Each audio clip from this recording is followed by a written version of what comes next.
हरे कृष्ण। आज हम समझेंगे आत्मा क्या है, आत्मा कहाँ रहते हैं, आत्मा की कार्य क्या है, आत्मा कैसे शरीर परिवर्तन करते हैं। ये सारी चीज़ों को हम समझेंगे। आत्मा क्या है? आत्मा जो शरीर को चलाने वाला है, इस शरीर में स्थित है तभी हम जीवित हैं, उसे आत्मा कहते हैं। जिसे भगवत गीता में आत्मा कहते हैं, कुरान में रूह कहते हैं और बाइबल में सोल के रूप से जानते हैं। वही आत्मा जो है, चाहे अलग अलग नामों में हम जानते हैं, लेकिन आत्मा भगवान का अंश है, परमात्मा का अंश है। जैसे समुंदर के पानी है, समुंदर के पानी जो है नमकीन है, चाहे एक बूंद पानी ले लीजिए, उसका टेस्ट भी गुण के आधार पर जो है वो भी नमकीन है, और जो समुंदर का पूरा पानी है वो भी नमकीन है। इसलिए हम गुण के आधार पर भगवान के समान है हम लोग, लेकिन हम लघु है, भगवान विभु है। हम छोटा सा है, भगवान बृहत है, बड़ा है। आत्मा का आकार क्या है? आत्मा का आकार जो है, जैसे शास्त्रों में वर्णन है, एक बाल को 100 पीस करिए, उनमें से एक पीस लेकर के फिर 100 पीस करिए, ऐसे बाल का जो है 1000 भाग का है। एक बाल को काट के जो 1000 भाग करिए, उसका जो एक टुकड़ा है वो आत्मा का आकार है, जो माइक्रोस्कोप में भी आप नहीं देख सकते। वो एक हाथी के शरीर में भी है, वो एक चींटी के शरीर में भी है। वही एक आत्मा है जो इतने बड़े शरीर को भी चलाता। अपने बुद्धि तरह से समझा जा सकते हैं, अपने बुद्धि से समझ सकते हैं नहीं। आत्मा को चेतना के माध्यम से हम समझ सकते हैं। ये इस शरीर में चेतना है तो आत्मा की उपस्थिति इस शरीर में है। जैसे कोई मर गया, तो मर गया का मतलब है उस शरीर में सब कुछ होते हैं, आँख कान सब कुछ, पूरा बॉडी होता है, लेकिन ऐसे क्या चीज़ है जो नहीं है? वही आत्मा है। आत्मा जैसे शरीर को छोड़ देते हैं, सब कुछ खत्म हो जाता है, वो शरीर जो है कार्य करना बंद कर देते हैं, वही आत्मा है। आत्मा कैसे तैर रहा है और कहाँ तैर रहा है? आत्मा जो है 5 वायु के साथ तैर रहा है। 5 वायु होते हैं। 5 वायु क्या है? 5 वायु जो प्राण, अपान, व्यान, उदान तथा समान, ये 5 प्रकार के वायु के साथ जो है आत्मा तैरता रहता है। और जो है आत्मा उस जो फेफड़ा होता है, फेफड़ा के बीज में जो हृदय होता है, हमारे हृदय में जो है आत्मा स्थिर रहते हैं, और ये 5 प्रकार के वायु के संपर्क में रहता है। जैसे तैर रहा होता है, उसी में वो आत्मा उपस्थित रहते हैं, और इस 5 प्रकार के वायु के द्वारा जो है कार्य करते हैं। ये 5 प्रकार वायु जो है इसको घेर के रखा है। तो वही आत्मा जो है फेफड़े से क्या करते हैं, जो ब्लड सर्कुलेशन होती है, उसका जो वो सर्कुलेशन वाली जो क्षमता है, वो क्षमता कहाँ से आ रही है? आत्मा के पास से आ रही है। जैसे बिजली आती है, बिजली कहाँ से आती है? पावर हाउस से आ रही होती है। पावर हाउस में बिजली बंद हो गया तो सब जगह पे बंद हो जाता है। इसी प्रकार जैसे ही हमारे शरीर में आत्मा कार्य करना बंद करता है, अर्थात आत्मा निकल जाता है, तो वो कार्य करना बंद कर देता है। धीरे धीरे शरीर जो है सड़ने लगता है और मृत बन जाते हैं। आत्मा हमारे हृदय में स्थित है, और आत्मा के साथ साथ जो है परमात्मा भी साथ में रहते हैं। आत्मा अपना प्रभाव कहाँ डालता है? पूरे शरीर में डालता है आत्मा प्रभाव, पूरे शरीर में। आत्मा अपना प्रभाव कब डालता है? जब वो क्या करते हैं, शरीर धारण कर लेता है और हर पल डालता रहता है, तभी हमारा ये शरीर कार्य करता रहता है। नहीं तो ये कार्य नहीं कर पाएगा। पावर हाउस से बिजली आना बंद हो जाएगा तो कार्य कैसे होगा? तो इसी प्रकार आत्मा जैसे ही छोड़ देगा तो ये शरीर में कार्य करना भी बंद कर देगा, कुछ भी नहीं रहेगा इस शरीर में। जैसे एक मृत शरीर को, जैसे एक स्त्री का सुंदर शरीर हो, कोई पुरुष उसको स्वीकार नहीं करेगा, क्योंकि उसमें आत्मा नहीं है। शरीर का सुंदरता जो है आत्मा है, कार्यशील जो है वो आत्मा के द्वारा ही होती है। आत्मा को नष्ट करने में कोई समर्थ नहीं है, क्योंकि भगवान भी कहते हैं आत्मा को कोई मार नहीं सकता है। नैनम छिन्नति शस्त्राणि नैनम दहति पावक न चैनम कलेदन ताप न शशयति मारुत। आत्मा को ना तो कभी मारा जा सकता है, ना काटा जा सकता है, ना भिगोया जा सकता है। आत्मा को कभी कुछ मार ही नहीं सकती, क्योंकि वो इतना सूक्ष्म है, हम उसको देख ही नहीं पाएंगे, तो मारने की तो दूर की बात है। हम मारेंगे कैसे? क्योंकि वो बहुत सूक्ष्म है। और आत्मा जो है परमात्मा का अंश होने के नाते वो भी अमर है, और उसको देख भी नहीं पाएंगे, तो हम मार कैसे सकते हैं? वो हमारे समझ से परे है। आत्मा को कोई आश्चर्य से देखता है, आत्मा को कोई आश्चर्य से बोलता है। डॉक्टर लोग भी समझ नहीं पाते बॉडी में कैसे कार्य करते हैं। थोड़ा बहुत वो समझ पाते हैं, हाँ आत्मा आत्मा बोल करके कोई चीज़ है, क्योंकि फेफड़ा में कार्य हो रही है, फेफड़ा की जो है, फेफड़ा में वो अप एंड डाउन होता है, उसमें से ब्लड सर्कुलेशन होता है, तभी शरीर चल रहा है। थोड़ा बहुत मानता है, लेकिन पूरी तरह से समझ नहीं सकते हैं। शरीर और आत्मा में क्या अंतर है? देखिए, शरीर जैसे ये हाथ है, हम क्या कहते हैं, किसी कोई पूछा या मैं हाथ हूं कहता है? नहीं, ये मेरा हाथ है, ये मेरा आँख है, ये मेरा सिर है, सब कुछ मेरा मेरा मेरा मेरा कहते हैं। तो सब कुछ मेरा है तो मैं कौन हूं? आप ऐसे तो नहीं कहते मैं हाथ हूं जी। अब ज़्यादा से ज़्यादा बोलते हैं आप कौन है, तो लोग बोलते अपना नाम बोलते हैं कि मैं यहाँ का रहने वाला हूँ, यहाँ का हूँ, लेकिन ये नहीं कहता मैं आत्मा हूँ। शरीर कुछ समय सड़ता है, लेकिन आत्मा को कुछ नहीं होता है। आत्मा दिव्य है, ट्रांसेंडेंटल है, शरीर मटेरियल है। आत्मा की उपस्थिति में शरीर कार्य करती है। शरीर का अपना कोई का अस्तित्व नहीं है, लेकिन आत्मा का अपना अस्तित्व है। शरीर के द्वारा ही आत्मा कार्य करता है, लेकिन जो कार्य होती है, जो आनंद लेता है, वो कौन लेता है? आत्मा लेता है। शरीर तो ऐसे भी मरा हुआ है, शरीर कोई आनंद नहीं लेता है, आत्मा लेता है शरीर के द्वारा आनंद। और शरीर के द्वारा जो कार्य करते हैं, कुछ गलत कार्य होती है, कुछ अच्छा कार्य होती है, भोगता कौन है? आत्मा को ही भोगना पड़ता है।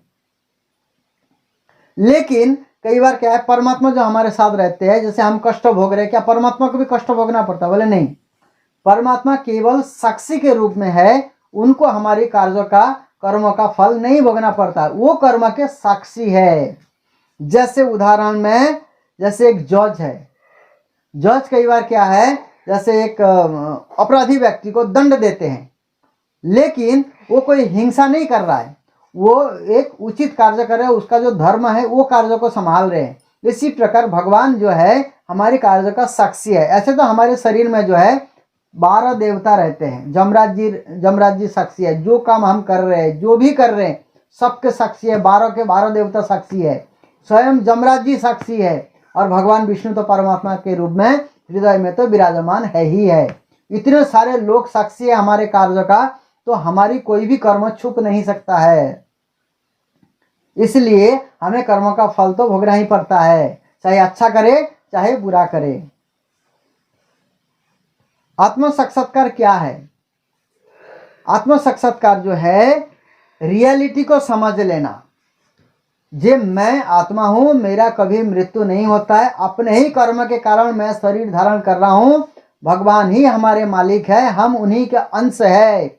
हमें भगवान के धाम जाना पड़ेगा, अपना घर वापस जाना पड़ेगा, वही आत्म साक्षात्कार है। साक्षात्कार का मतलब जान लेना, इस चीज को जान लेना, क्योंकि हमारा इस संसार से कोई लेना देना नहीं है, केवल कर्म के हिसाब से लेना देना है।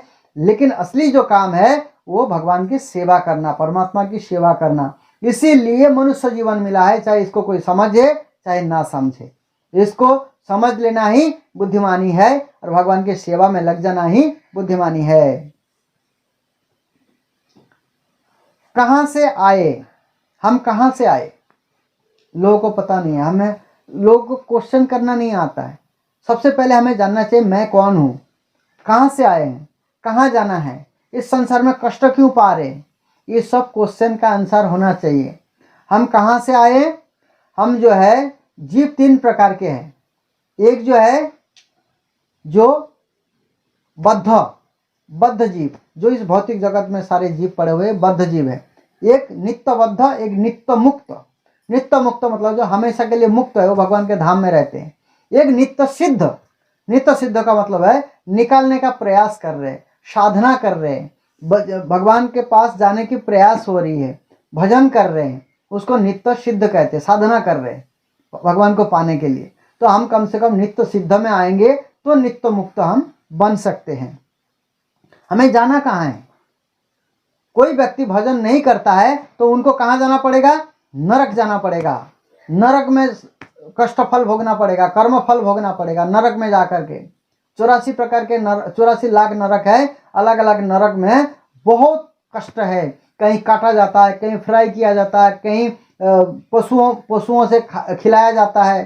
सारे पशु सांप से डसवाया जाता है ना। जो सूअर वगैरह, ये बहुत सारे खूंखार जो है जानवर है, सब हमारे शरीर को फाड़ करके खाते हैं जिंदा में। जैसे यहाँ पर आप जंगल में देखते हैं कि जो चैनल आती है डिस्कवरी चैनल, उसमें क्या करते हैं, एक पशु दूसरे पशु को मार के खाते हैं, जिंदा जो है खड़े रहते हैं उसको मार करके खाते हैं। ऐसे अवस्था होती है वहाँ पर भी, एक एक नरक ऐसे होते हैं। कहीं पे जलाया जाता है, कहीं से तेल पे बॉयल किया जाता है। लेकिन मजे की बात है, केवल कष्ट होती है, मरते नहीं हैं, कष्ट के अनुभव करते हैं। तो भजन नहीं करेंगे तो हमें नरक जाना पड़ेगा। भजन क्या है कलयुग में?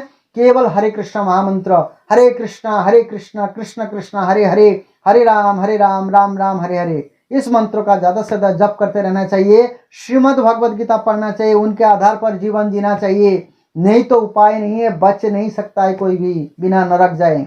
और दूसरा क्या है, जो भजन कर रहे हैं भगवान के धाम जाएंगे, आनंद ही आनंद लेंगे संसार के।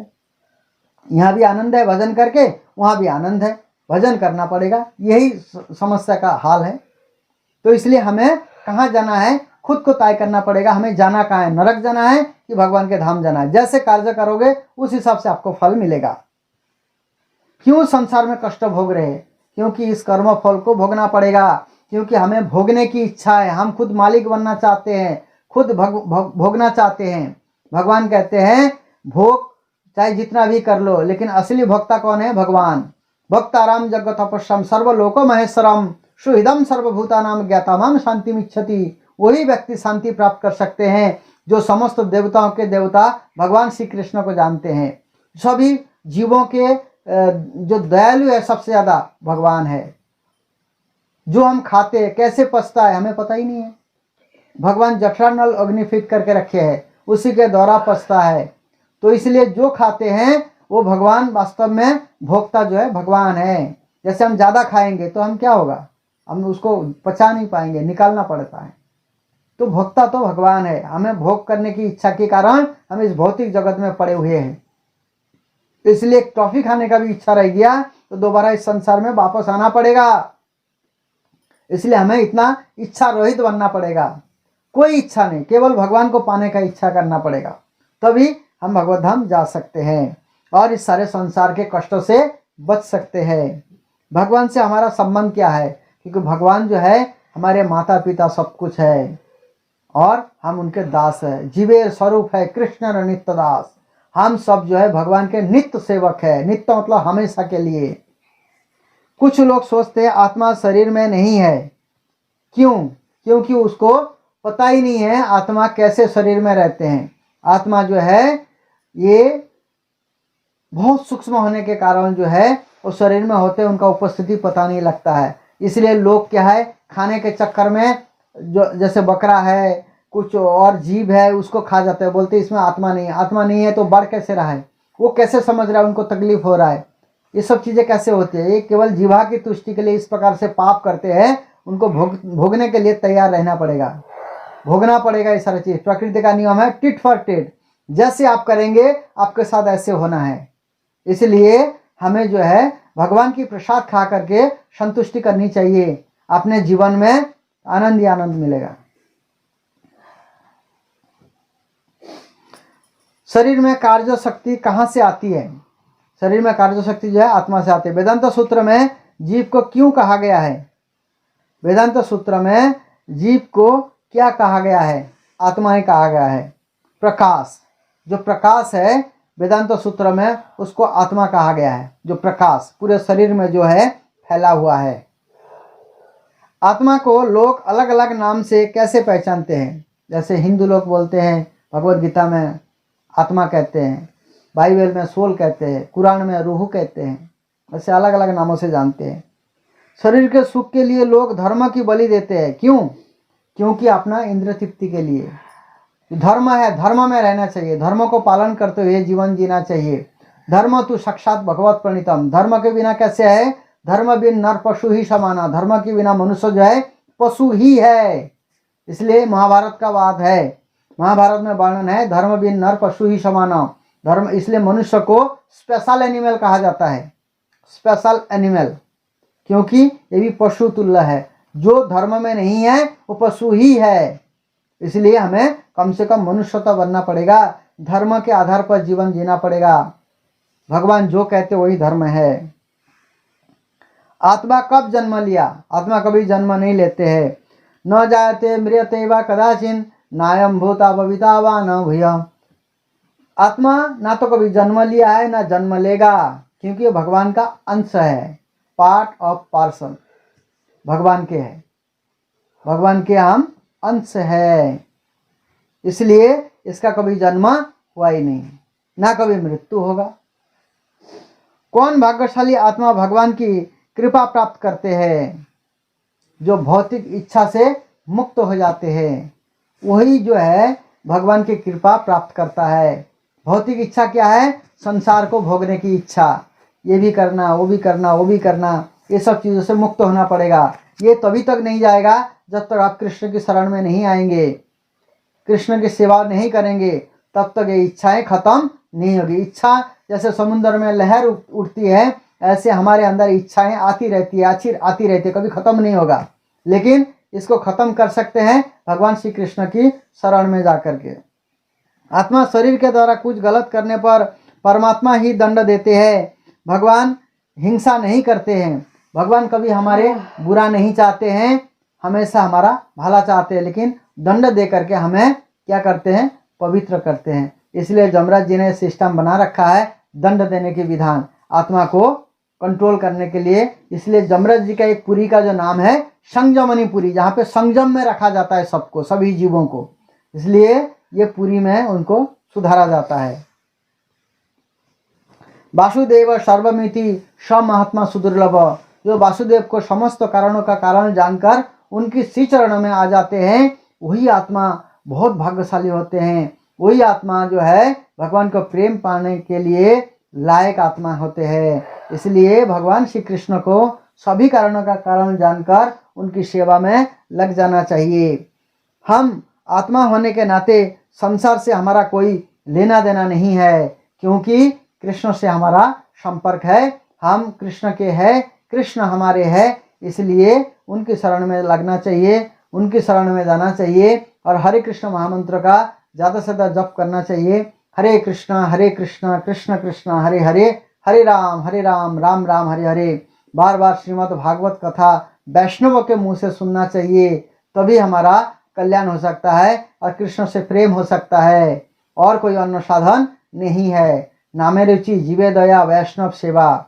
नाम में रुचि होना चाहिए, जीवों में दया करना चाहिए, कृष्ण भक्त बनाना चाहिए और भागवत श्रवण होना चाहिए, भगवान की विग्रह की पूजा होना चाहिए और धाम में वास होना चाहिए, तभी हमारा कल्याण हो सकता है। और ऐसे प्रयत्न करना चाहिए। कुछ नहीं आपको मिल रहा है तो मन में इस प्रकार से सोचेंगे, ऐसे करते रहेंगे तो भगवान मौका भी देंगे, क्योंकि जो हमारे मन में चलता है भगवान वही देते हैं। भगवान कहते हैं ये यथा माम प्रपद्यन्ते तांस तथैव भजामहम् मम वर्तनुवर्तन्ते मनुष्य पार्थ सर्वस्व। जो जिस भाव से मेरा स्मरण करता है, जिस भाव से अनुसरण करता है, ऐसा ही मैं उनको फल देता हूँ। इसलिए भगवत धाम जाना है, भगवान की कृपा पाना है, तो कृष्ण की सेवा करिए और अपने मनुष्य जीवन को सफल बनाइए। हरे कृष्ण।